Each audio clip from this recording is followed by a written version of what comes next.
to today's leadership workshop on motivating and supporting employees.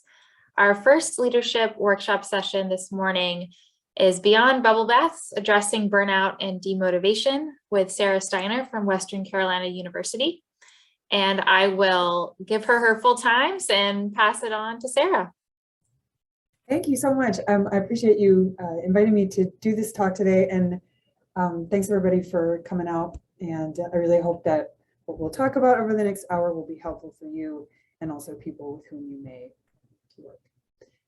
So just to tell you a little bit to start off about who I am and why I started doing this research. So I'm a department head for research and instruction services, sort of the public services division over at Western Carolina University, and I directly supervise somewhere between 11 and 13 people. Also, of course, like anybody, I work with a lot of students. I work with people who work with me all around the institution. I have peers and friends all around, and I'm also a human, and was really going through, even pre-COVID, some pretty severe burnout.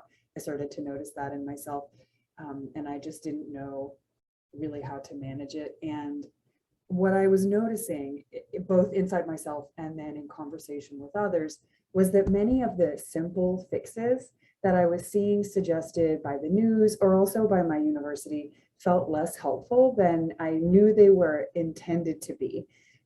Things like what I'm alluding to with the title of the presentation, like do some yoga or take a bubble bath.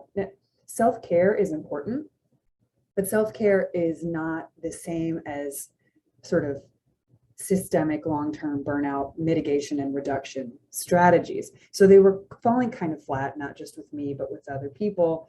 And we'll talk a little bit today, just briefly, about acute intervention strategies. But what we're really going to be focusing on is those longer-term interventions and approaches that seek to shift culture and day-to-day practices in a way that will diminish burnout and demotivation in the longer term. And for those of you who are supervisors or managers, you may be able to apply this in a different way, but anybody can do this. You don't have to be in any particular role to start doing some of these things and bringing these approaches to others. Hold on, I'm wrestling with my slides here. There we go. So these are our learning outcomes. By the end of today's session, I hope you'll feel ready to identify the signs and causes of burnout, address acute burnout in yourself and others, and then also mitigate and prevent it long-term via sort of a three-pronged approach: values, identification, and integration, job crafting, and communication and community building. And in the abstract, you'll notice I mentioned also trauma-informed care and motivational interviewing. And those are two things that kind of undergird all of these in terms of making a safe space for you to apply these things. So we'll touch on those sort of as we go along. And I did want to give one caveat. I think I've already impressed this on everybody with that preamble, but I just wanted to make extra sure. These are difficult issues, and every individual is different and has different needs. And change, even if it's something that we know ultimately will help us, is painful. And addressing chronic or systemic burnout takes time.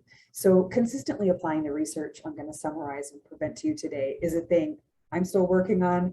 I'm not perfect at it, and you may find it takes just time and effort to get on this road. So I wanted to say that up front. Like, I don't have a magic wand to go ding, like, everything's resolved. Not that I imagine you were expecting that too much anyway. Still. So let me start by asking y'all a couple of questions, if you don't mind. It would be super helpful for me to know how many people work in your library. Just curious, because however, okay, great. So thank you so much. I see, some big libraries, some smaller ones too. If you're in a super duper small library with like 1 to 3 people, yeah, I see 1-4. It might be harder to implement some aspects of job crafting, but there's still quite a bit that you can do. This is great. Okay, thank you so much. So we've got a pretty good range with a lot of y'all in mid to large size places. And then question number 2, do you supervise or manage the work of others? Yes or no?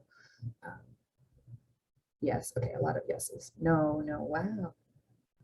Okay, great. So we got a lot of supervisors. This is lovely. And I'm going to try to remember as we go through to touch on how you might apply it with others, but also with yourself and with peers versus supervisees. Okay, thank you all so much.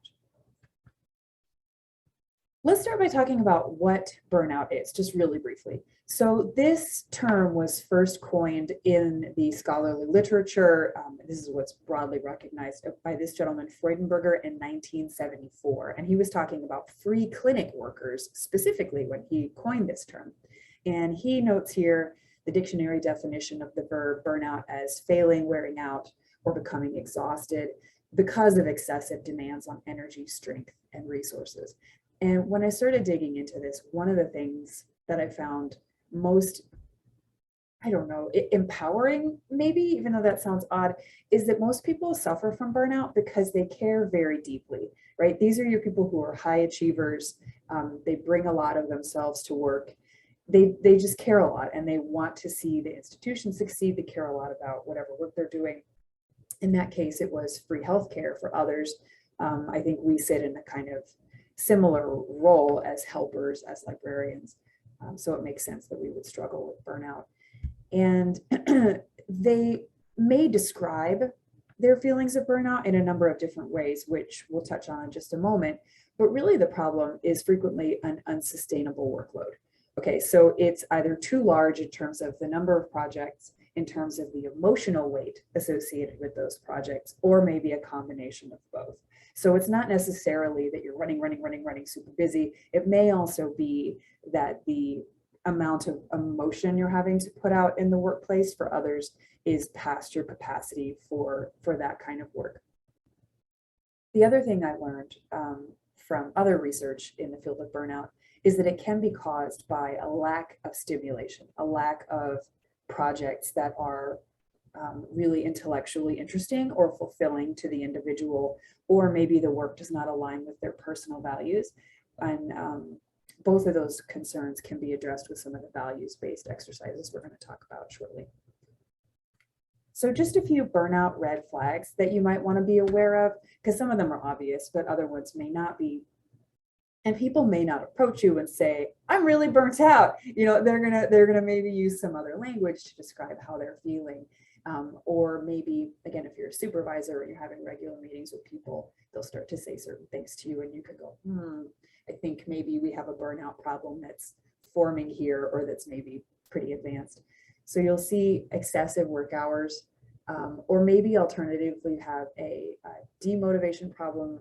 You'll start to see that they are having a really hard time showing up for work at all. They say they have a hard time getting out of bed. They're rolling in really late. This is, you know, two sides of the same coin with burnout struggles that are more advanced. But if people start saying, I'm having a hard time with making time for leisure activities, or I'm working all weekend, that's another red flag. It'll start to manifest frequently as physical illness or mental distress. So people talking about having a lot of headaches, insomnia, they're sick a lot. They say that they're feeling really distressed, or they don't know what to do. They're sort of past their peak of managing emotional distress, and it starts to leak out in physical ways. Exhaustion and demotivation.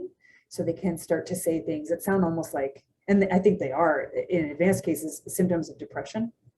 So they may say to you, I'm having a hard time finding joy in a lot of the things I used to really enjoy, and I just don't know why, but I'm really bummed out about it because I used to love working with patrons, and now all of a sudden I find I can't connect with them. And this is what I mean, and what the researchers mean by depersonalization of clients.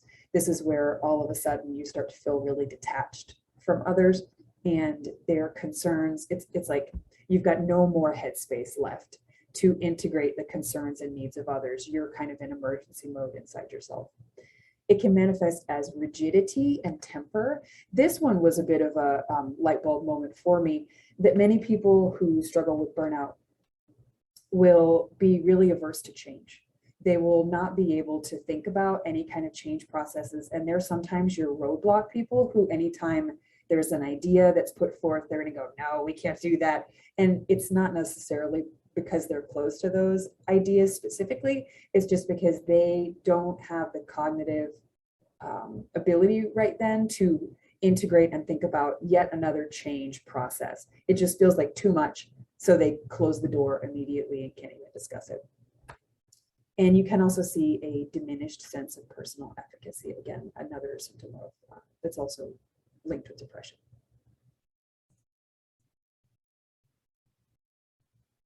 So one more question for you all, if you don't mind. At this point, we've talked about what burnout looks like and what can cause it. I'm curious if you feel like you're experiencing burnout and or if it's others with whom you work.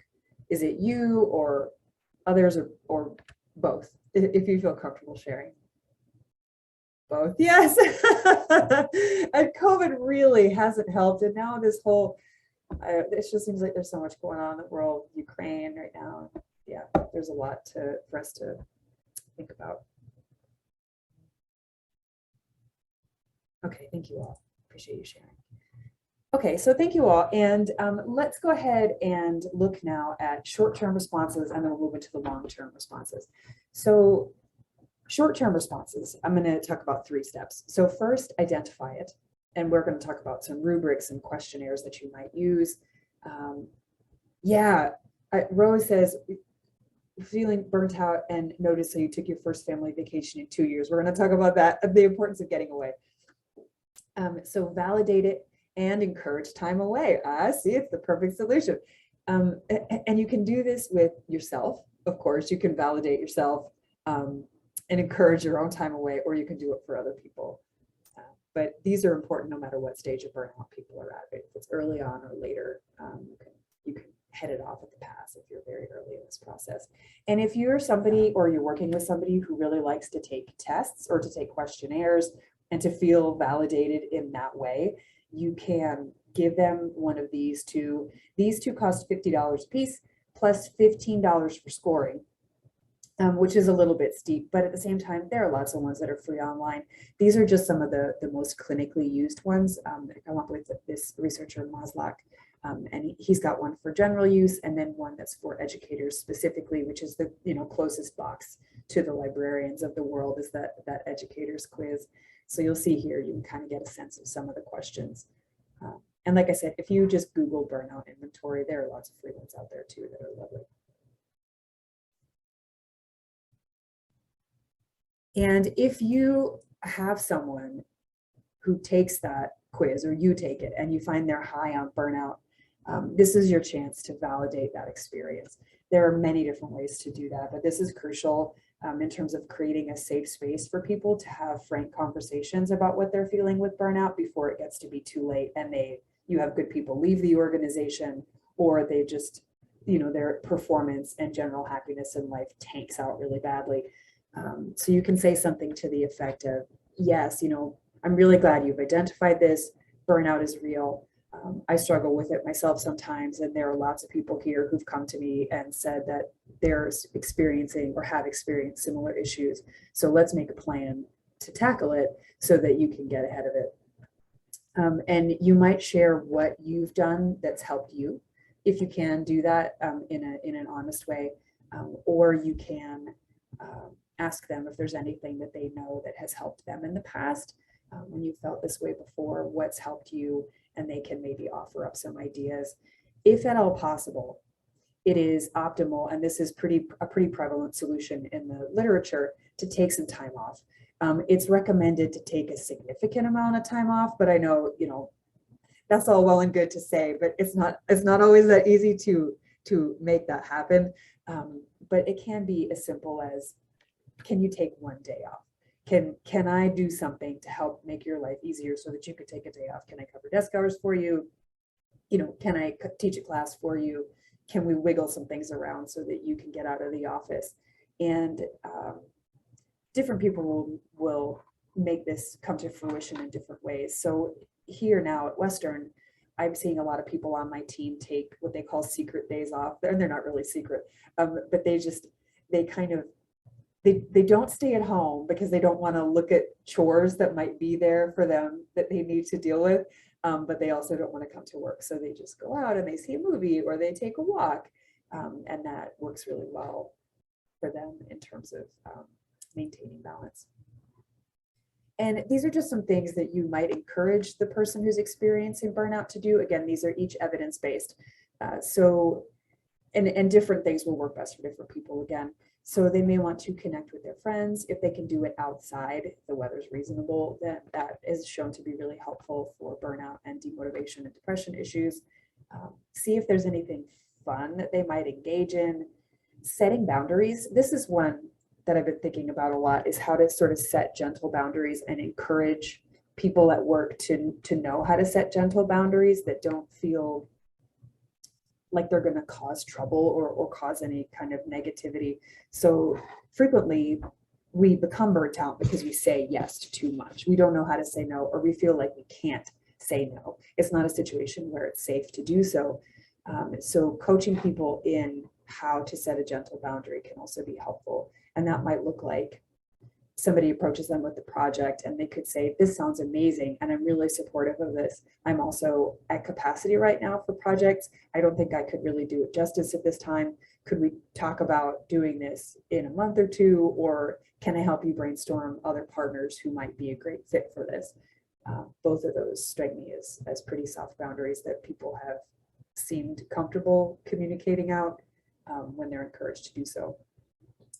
Now, when encouraging people to take that time off or to start to retool their workload, another thing that I've found to be helpful for folks who struggle with anxiety, if that's any of you, sometimes it's like before the day can be taken off and the person can relax, they want to do a little bit of work. So what helps me to detach from my workplace worry is actually making a list of the things that I'm most anxious about. I've got that here as listing fears and making an action plan. Like, I'm really worried I'm not going to be able to complete all my work in time. I'm really worried that I'm not doing well enough with this project, or that I'm not, doing whatever.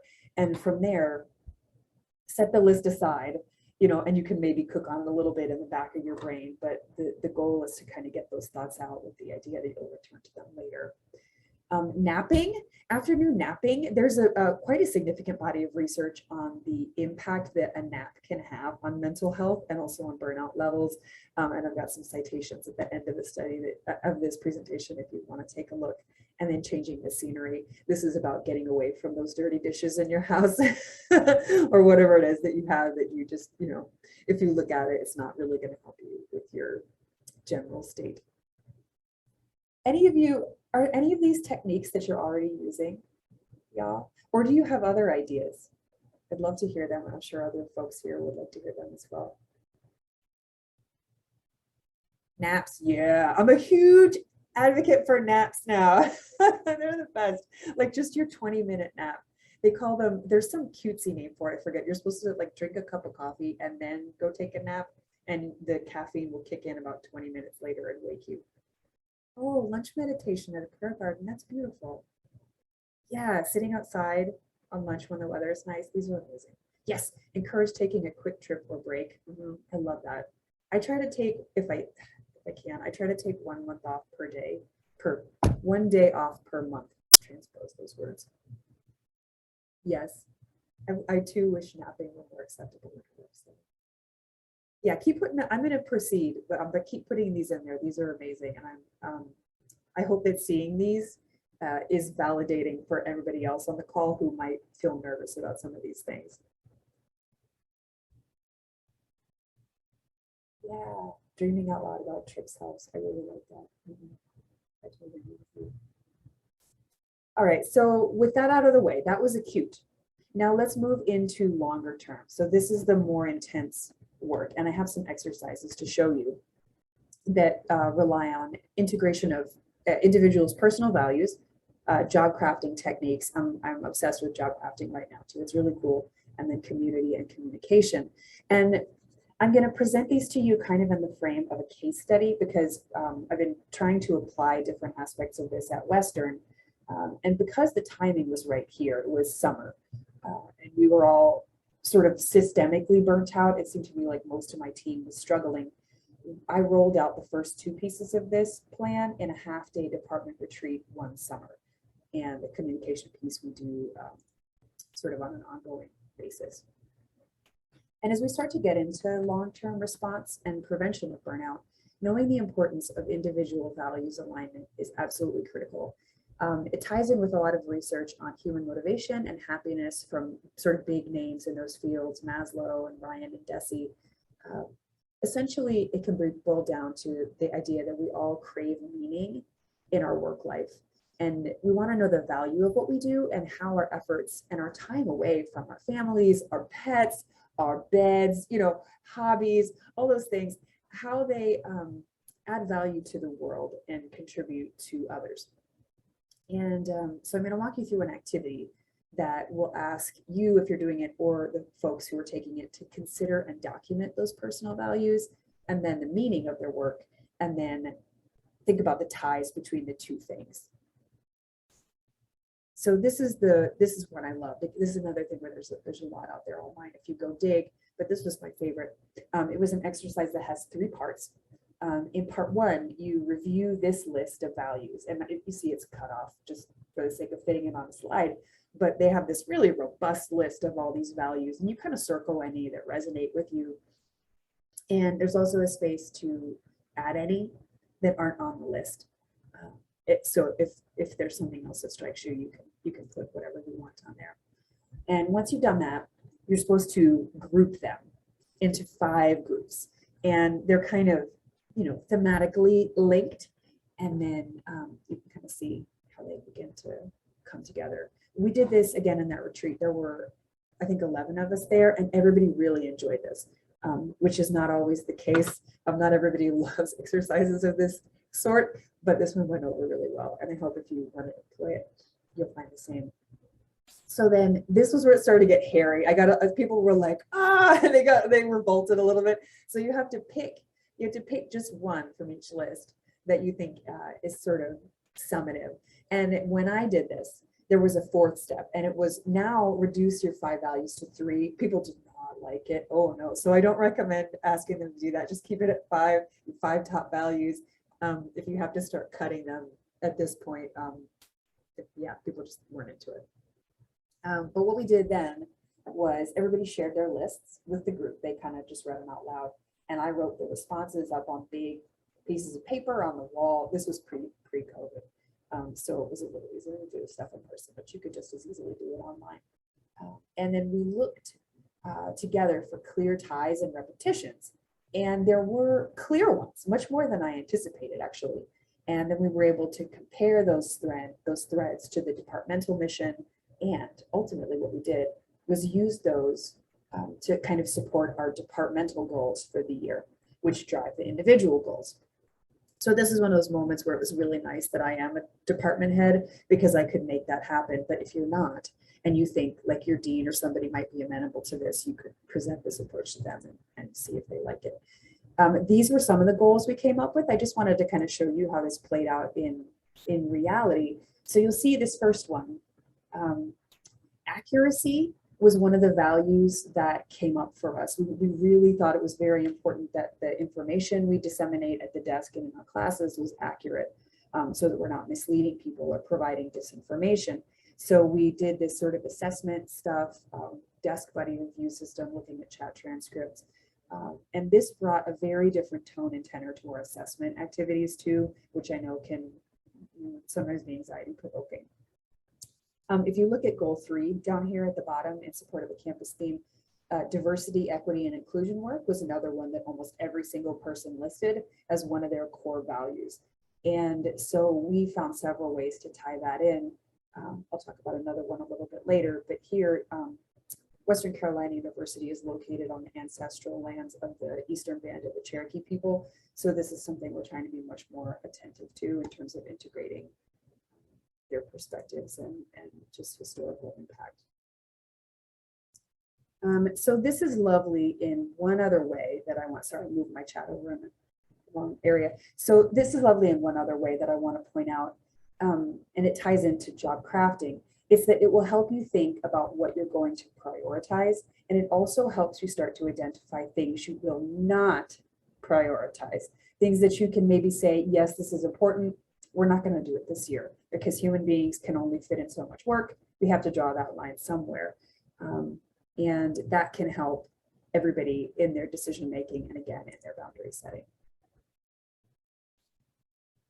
Okay, so I hope I was coherent in presenting that, and that will be helpful. And then from that point, this is where we start to steer the ship into the land of job crafting. So this was first articulated by two researchers. I'm going to probably butcher this first name, forgive me. I think it's Wisniewski and Dutton in 2001. And it is an autonomous process. And we share the website, let's see. Which website? I'm happy to share any resources that you might like. So this approach, job crafting, is autonomous and driven by employees rather than by leadership. So it can be pitched by leadership, obviously, but it's beautiful in that anybody can do it at any time. It's a pretty subtle technique that can have dramatic impact over time.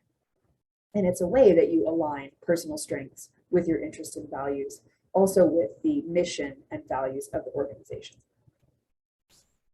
And there are three parts of it, which I'll dig into. Task crafting, which is adding or dropping tasks, adjusting how you're spending your time, or redesigning tasks that are out of date or tedious. It's relational crafting, which is spending more time with some people and less with others. This one you have to be a bit careful with. We'll talk about it. And then cognitive crafting, which is how we think about and interpret our tasks, relationships, and our job on the whole. Obviously, we can't change everything about our jobs, right? We can't just say, whoop, I don't feel like doing this anymore. I'm going to rewrite my whole position description. Sometimes, these opportunities land in our laps, but, it doesn't have to be quite that dramatic. And there are still lots of ways to initiate changes that can, like I said, dramatically influence our work experience. So let's touch on that. Oh, first, let me make a pitch. So high levels of job crafting correlate with all these amazing positive outcomes: higher intrinsic motivation, job satisfaction, affective or emotional and physical well-being. So fewer sick days, fewer headaches, less insomnia, higher levels of organizational and citizenship behavior. This is people's willingness to engage in, all sorts of things that are happening, special projects at work or task forces, or even things like going out to get a drink after work with a group of people. Higher levels of application of individual strengths rather than us trying to fit each into a cookie cutter mold of like, everybody has to be the same and have the exact same strengths. And also proactive work and proactive feelings about work. Now, you may say to yourself, Sarah, you're presenting all these things and they seem like a lot of work. And I actually explicitly said that right at the beginning. And it is, yes, it is a little bit of work, but I hope you won't find it's too terribly much left at the beginning. I found that what's more challenging than anything is not like doing these exercises and doing the planning. It's really integrating this into the fabric of how you think about how you take on work and projects in the long term. So yeah, just take it one step at a time is my advice for it. And these things and sense of proactivity, they correlate positively with performance, promotions, and pay. Those of us who are at the whims of the state budget, it's a struggle, but the correlations do exist in the research. So let's talk about a few questions you can ask either yourself or others if they start talking about burnout and you want to guide them into doing some more job crafting. So these are a few questions for task crafting, and you'll start to see how they can play out, I hope. What do you love doing?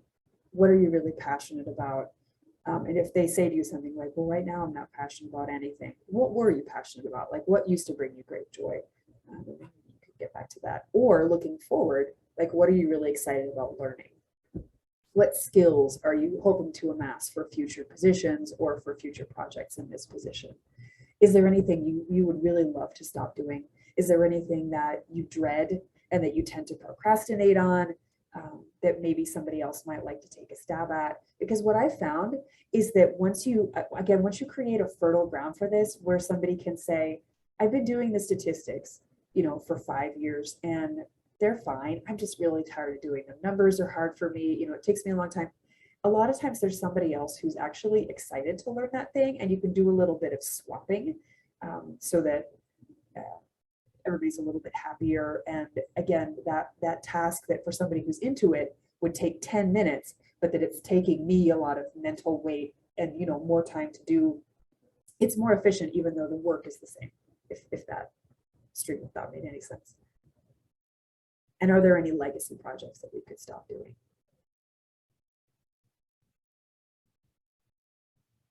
So I just want to take 1 second to give you an example of how this played out for us. So in one case, we found that we were teaching a lot of research classes for the undergraduates that weren't attached to a research project. So we were just going in and the teachers would say, hey, could you come do a song and dance for us on the library generically, which I think probably every librarian knows that's not really the best in terms of student learning outcomes. It was not a good use of our time. We were still doing it anyway because they asked us, and we didn't have a prepared boundary to say like, no, sorry, like we would love to see your students, but we don't want to do it in the wild with no research attached to it.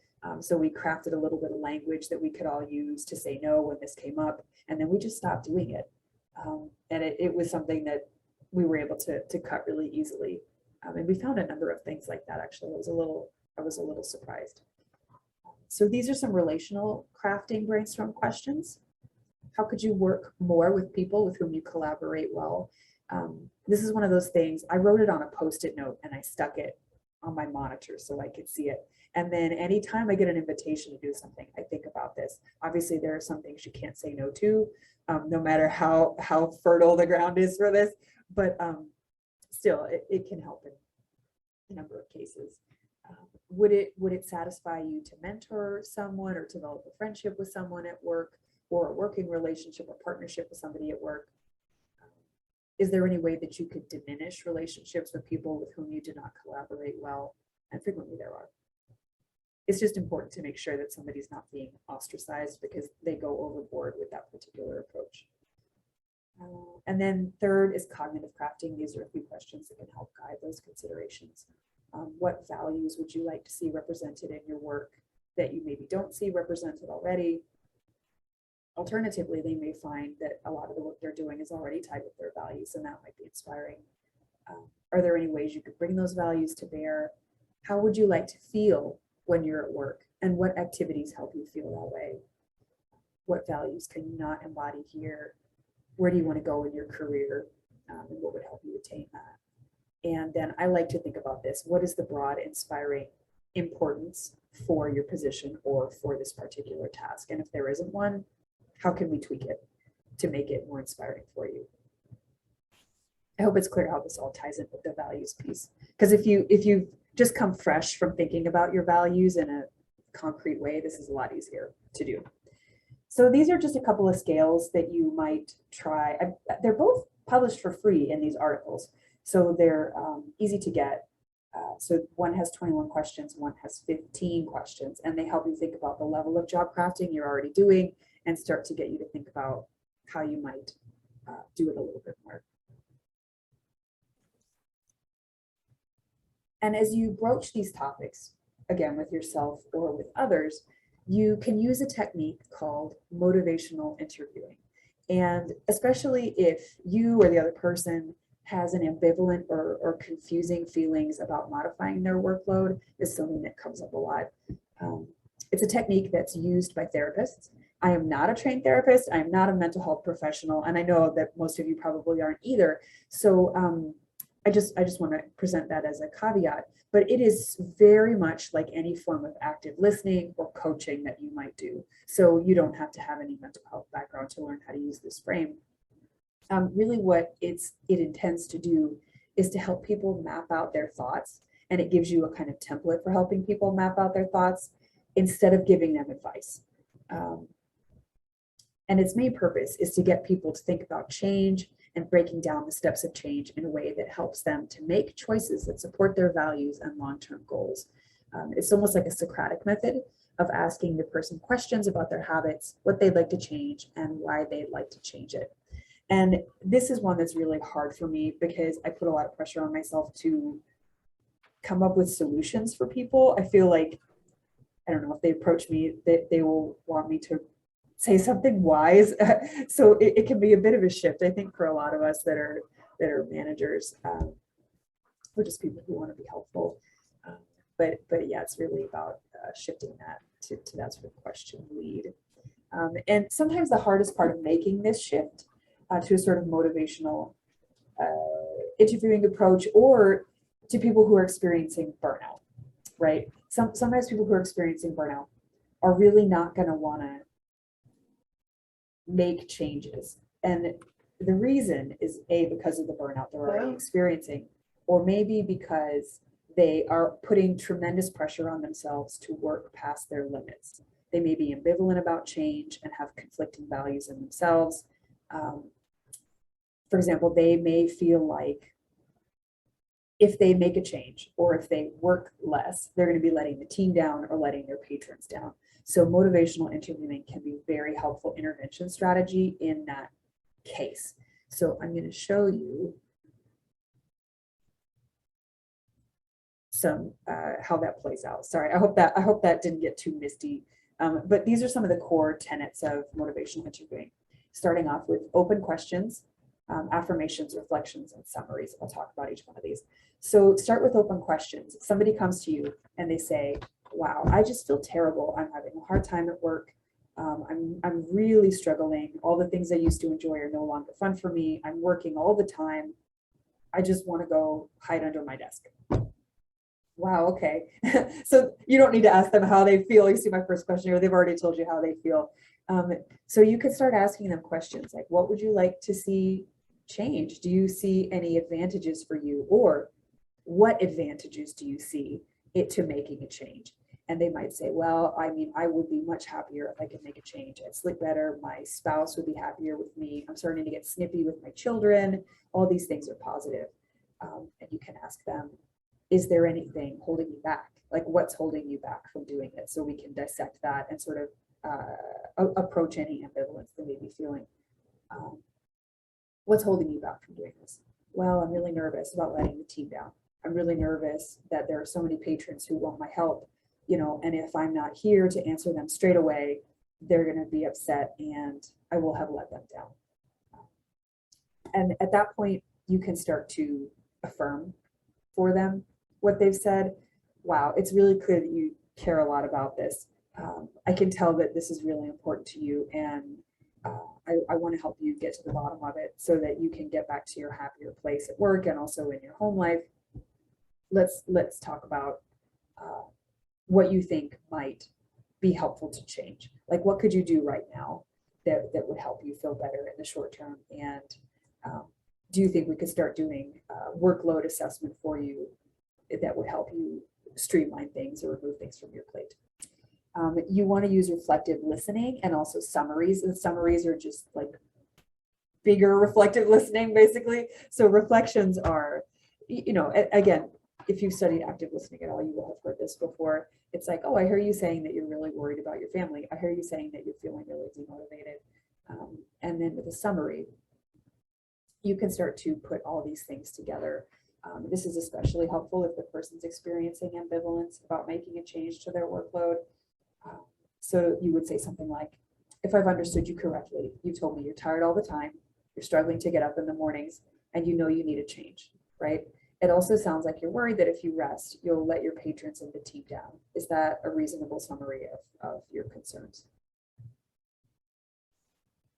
Right, so you're getting into a lot of these different issues, and hopefully, again, creating a space for them to feel safe, making these small changes. So I wanted to tell you a story. It's a personal example of how this worked out for me. And I did this. This was the most dramatic example for me. Actually, there's another one for me now that I think about it, but this is now a couple of years old. So I did that values-based exercise with my team when we all did it. And I thought about my role and what it was I loved doing. I was really burnt out. I was thinking about not just leaving this job, but leaving the profession. That was the level of severity for it. I was having a hard time in my home life. So all these examples, they were very true for me at that time. And I knew I wanted to, one of my values, like most of my team, was diversity and inclusion. And my specific area of interest was gender and sexuality studies. That was the angle I wanted to tackle it from. And I felt some of the more tedious aspects of my administrative role were eating up just so much of my time. specifically keeping and parsing statistics for the department and also managing leave processes. It was really onerous and completely unnecessary. So one day I was chatting with a colleague of mine. This was somebody who actually reports to me, and she motivational interviewed me. And I had never heard of that technique at the time, but looking back on it, I realized that's exactly what she did. And so she asked me a series of questions, like those questions before, about what I wanted to change. And she encouraged me to dig into what it was that I thought would bring me joy in the workplace. And I knew I wanted to shift my work to at least one project that I just loved without any reservation, my passion project, and to reduce a couple of other projects that had started to feel really tedious, that were taking up more time than they needed to because I was procrastinating. And I, like I've mentioned, had a really deep ambivalence about letting the team down. So ultimately, I was able to stop collecting some statistics, streamlined a couple of processes, and I found somebody who really wanted to do statistics. So she took those on, and I took on a little bit of work for her so that her workload didn't get too intense. And I also approached the person who was developing collections in women's and gender studies, sexuality studies, and I took over those funds. I get to buy materials in those areas, which is a blast for me. I get to work with patrons who are doing this kind of research. I started an archive project to do oral histories with local folks that are out in a very rural community where homophobia is still very real. So that has been really fulfilling work. I've been able to write grants with English faculty, correspond with people all around campus, help with drag shows on campus. And each of these things, what I want to point out about them is that they may seem like, if I were to show up at work and say, I would really like to involve myself more in drag shows, right? This is something that if I were to just present that at work, it would be absolutely unfair how that were tied in with anything. But if you really think about it at a deep level, you can see that it supports the mission of the institution. I'm helping build unique collections. I'm doing outreach to students. I'm working with faculty, right? Supporting the mission of both the library and the institution. So if you start thinking in this way, it can be tremendously liberating. And to give you another couple of examples, like we have one person who's really passionate about helping people who are food insecure. So we helped her and sort of encouraged her to make a research guide that kind of touched on those things, and to create a liaison relationship with an entity on campus called Homebase, which helps support students who are housing insecure or food insecure. It gives them a place to stay, get clothes, get food. So they have a really robust partnership now that involves a number of different things that, again, we've found ways to tie it in with the library mission and also the mission of the institution. And we had another person, this is the last example, who really loved dabbling around with instructional technology. And she just did this naturally. And she would trot these things out informally, like Kahoot. Kahoot is one, Padlet is another, where she's like, hey, I tested this thing out and it was really cool. And we noticed we were adopting these things in response to her recommendations. So we said, hey, what if this were a formal part of your job, where you're our technology sleuther and we can lift a little something else off of you to make time for you to do this. And she loves it. So she's very passionate about it.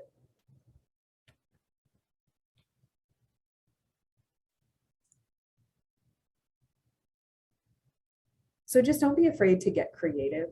I hope my examples have cohered. I get a little passionate and rambling maybe, but don't be afraid to get creative and to tie in your personal interests and values. If you try to detach your personal values from workplace values, you're going to have a disconnect in this whole process, and it's not going to work nearly as well.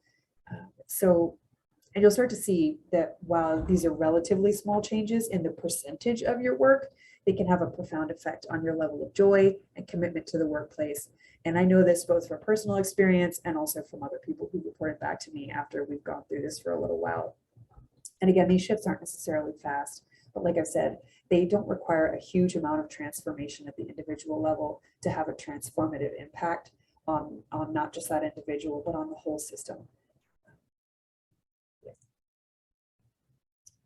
And I want to point out too, just a couple of close things before we have time for questions and conversation. So the ability to communicate safely with your peers is crucial to the success of all these endeavors. And this is where that trauma-informed care angle comes into play. Because if people don't feel safe or encouraged to say, I need a day off, or I really am not enjoying this work, is there anybody else who would like to take a stab at it? Or set those boundaries that I talked about earlier, it just is not going to work as well. And if you are a supervisor, many of you are, or if you're a senior employee of your institution, you are in a great place to demonstrate and model clear, assertive communication, and to also model reasonable boundaries. So I think sometimes it's viewed, and I felt like this, like it's pious for managers to be working all the time and to answer emails immediately at 9 p.m. Like that's not modeling good boundary setting. And there's a really good chance that people will try to follow your lead if you're doing those things. So just a thing to be cognizant of. And again, if you're a supervisor, you want to make sure that you don't have people in a job crafting situation who are taking on stuff that they don't really want to do just to be collegial or just to be friendly. So it's something that we want to just keep an eye on with everybody, especially your folks who are really keen to help others. They can take on too much. But you can set up check-in points with folks so that they have time to reflect and think a little bit about the primary communication models and think about which ones are in play in your library. There's passive communication, aggressive, passive-aggressive, and assertive. And assertive is really where we want to get to with all this stuff. It will be the best ground for you to do all this work. And I want to make a quick plug for a librarian named Rebecca Tolley, who wrote a book called A Trauma-Informed Approach to Library Services. It's published through ALA. It's an amazing book, and you can also hire her to come give a talk to your library. Maybe actually, I might even see if we can get her to do something for NC Live. That would be super cool.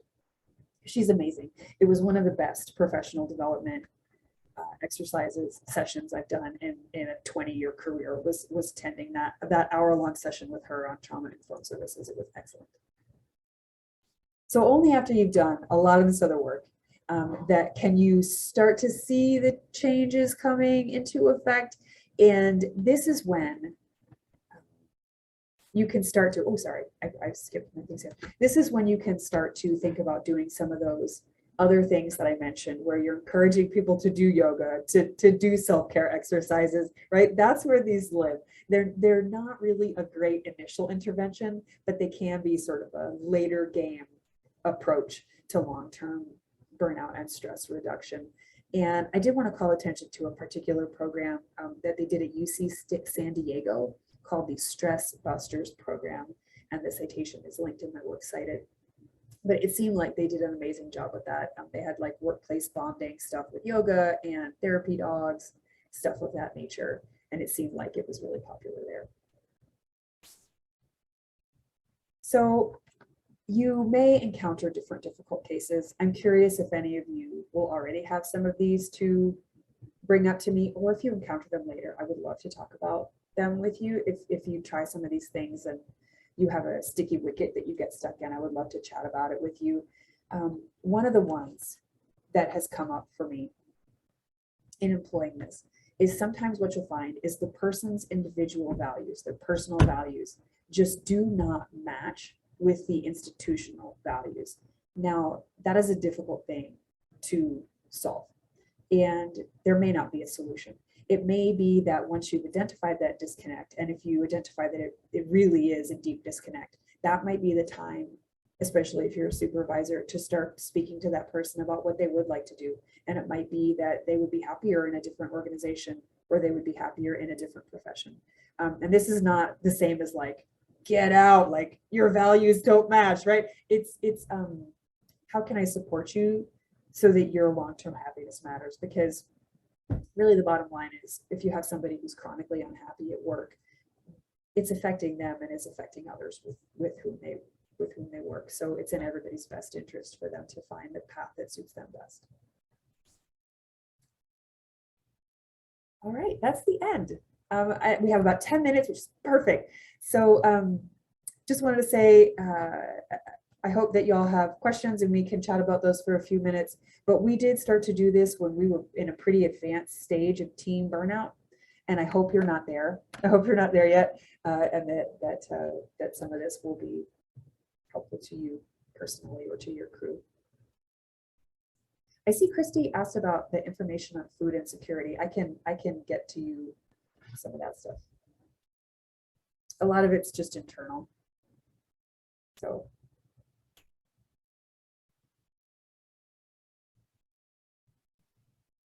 any thoughts or questions? Any other ideas?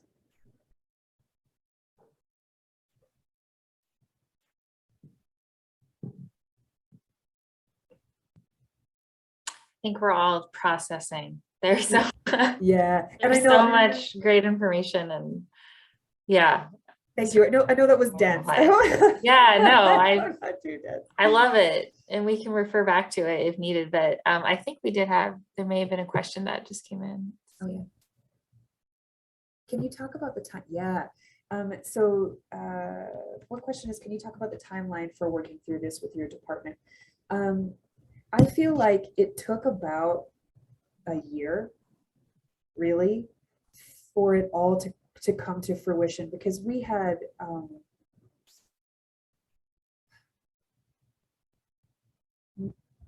my dean at the time wasn't really keen on this approach. So we didn't have perfect alignment all the way internally in the library. It was still pretty effective. So I say that just to point out that you don't have to have every single person on board either. But yeah, we did this in the summer, and we used it to drive our departmental individual goals for that year. And I just made a point with myself as the department head, and then also with my senior faculty who serve as mentors to the junior faculty, to talk to them pointedly and regularly. Pointedly sounds aggressive, but just clearly and regularly about we really need to think carefully about how we're encouraging people and the expectations we're putting on people. And we need to be positive when people set boundaries with us. So if somebody says to us, providing they're typically somebody who's performing well, if they say to us, I just don't have capacity for this right now, that we don't press them, that we trust their ability to articulate their boundaries and say, okay, yeah, thank you for saying that. I appreciate that. Let's work together and figure this out, or I'll find somebody else to work with. But yeah, about a year, I would say, to really get it kind of cooked in to the culture. And I would say it's still a work in progress for sure, because some people are more into it than others. Yes. So somebody asked how to implement this when staff shortages are a consistent issue. It's just tough. We've been facing that too. We were down almost half the department for a minute. And what we did was we used this approach to actually slice and dice some of the stuff that we couldn't do.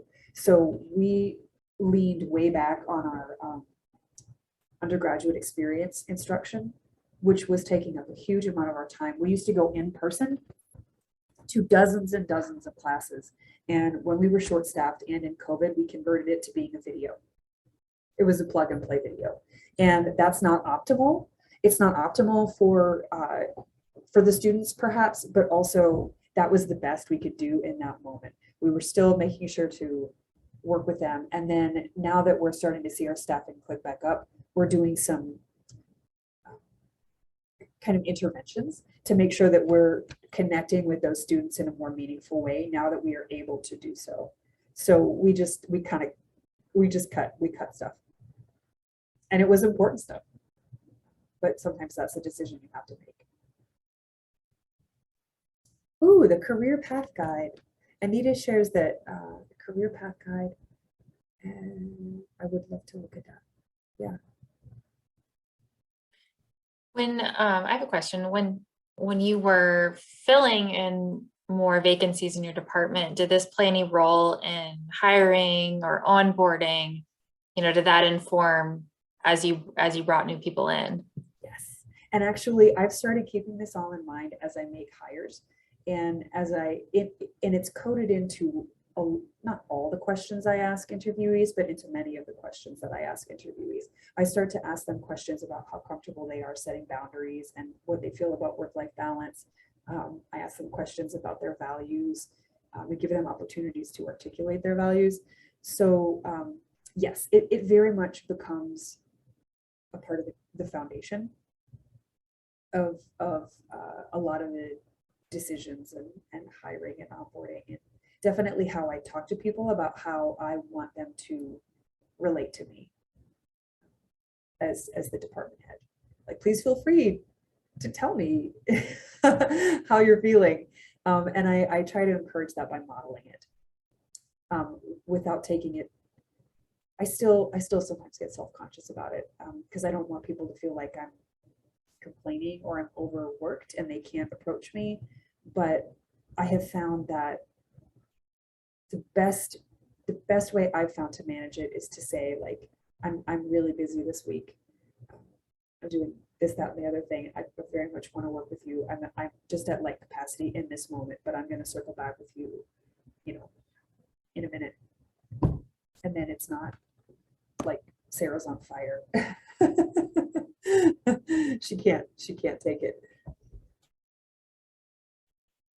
Oh, nice. Christy says we use Office 5 to keep a continual feedback loop, pulse surveys, nice, and options for one-on-one meetings with staff. That's lovely. Thank you. Appreciate y'all sharing these things.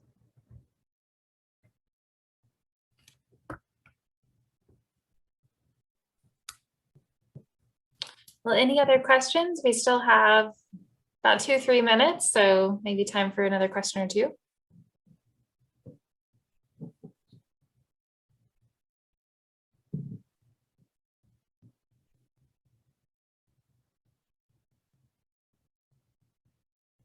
Yeah, the works cited is 2 pages even. I was a little embarrassed. I was like, oh, that's a little intense.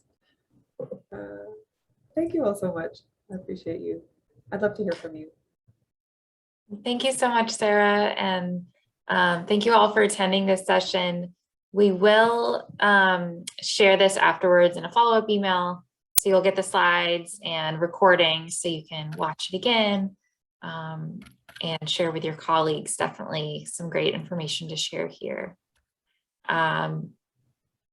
Okay, great. Yeah, Monica, connect afterwards through email. Sarah, do you mind sharing your email in the chat?